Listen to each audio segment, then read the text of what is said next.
ಸೋನಹಳ್ಳಿ ಸರ್ಕಾರಿ ಶಾಲೆಯಲ್ಲಿ ಪ್ರತಿಭಾ ಕಾರಂಜಿ ಭವ್ಯ ಉದ್ಘಾಟನೆ. ಎಚ್.ಡಿ. ಕೋಟೆ ತಾಲೂಕಿನ ಸೋನಹಳ್ಳಿ ಸರ್ಕಾರಿ ಹಿರಿಯ ಪ್ರಾಥಮಿಕ ಶಾಲೆಯಲ್ಲಿ ಕ್ಲಸ್ಟರ್ ಮಟ್ಟದ ಪ್ರತಿಭಾ ಕಾರಂಜಿ ಕಾರ್ಯಕ್ರಮವನ್ನು ಅದ್ಧೂರಿಯಾಗಿ ಉದ್ಘಾಟಿಸಲಾಯಿತು. ಸುಮಾರು 37 ಶಾಲೆಗಳ ವಿದ್ಯಾರ್ಥಿಗಳು ಕಾರ್ಯಕ್ರಮದಲ್ಲಿ ಭಾಗವಹಿಸಿ ತಮ್ಮ ವೈವಿಧ್ಯಮಯ ಕೌಶಲ್ಯ ಮತ್ತು ಸಾಂಸ್ಕೃತಿಕ ಪ್ರತಿಭೆಯನ್ನು ಪ್ರದರ್ಶಿಸಿದರು. ಕಾರ್ಯಕ್ರಮವನ್ನು ಕ್ಷೇತ್ರ ಶಿಕ್ಷಣಾಧಿಕಾರಿ ರಾಜು ಸಿಎನ್ ಅವರು ಉದ್ಘಾಟಿಸಿದರು. ವಿದ್ಯಾರ್ಥಿಗಳ ಸರ್ವತೋಮುಖ ಬೆಳವಣಿಗೆಗೆ ಇಂತಹ ಸಾಂಸ್ಕೃತಿಕ ವೇದಿಕೆಗಳು ಅತ್ಯಂತ ಅಗತ್ಯವೆಂದು ಅವರು ಹೇಳಿದರು.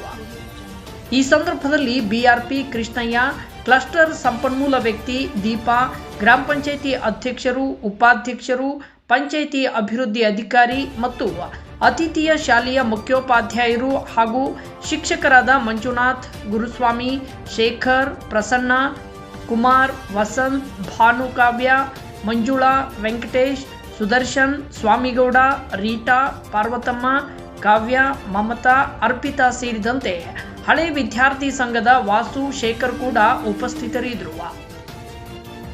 ಇನ್ನು ಗ್ರಾಮದ ಹಿರಿಯರು ಮತ್ತು ಯುವಕರು ಸಹ ಕಾರ್ಯಕ್ರಮದಲ್ಲಿ ಪಾಲ್ಗೊಂಡು ಬೆಂಬಲ ನೀಡಿದರು. ಗ್ರಾಮೀಣ ವಿದ್ಯಾರ್ಥಿಗಳಲ್ಲಿರುವ ಕಲೆ ಹಾಗೂ ಶೈಕ್ಷಣಿಕ ಮೌಲ್ಯಗಳನ್ನು ಉತ್ತೇಜಿಸಲು ಶಿಕ್ಷಕರು ಮತ್ತು ಸ್ಥಳೀಯ ಸಂಸ್ಥೆಗಳು ತೋರಿದ ಬದ್ಧತೆಯನ್ನು ಈ ಕಾರ್ಯಕ್ರಮ ಮತ್ತೊಮ್ಮೆ ನೆನಪಿಸಿತು.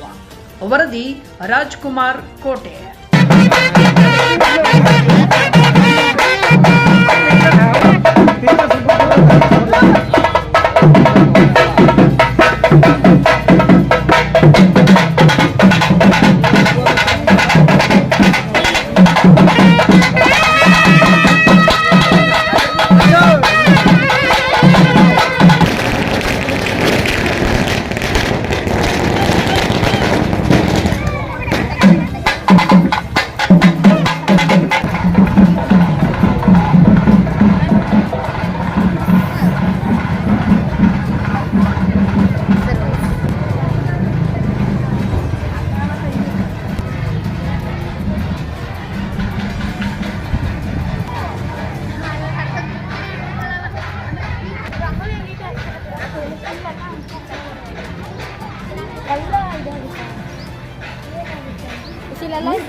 ರಂಗೋಲಿ ಮಾಡಿ ನೋಡುವ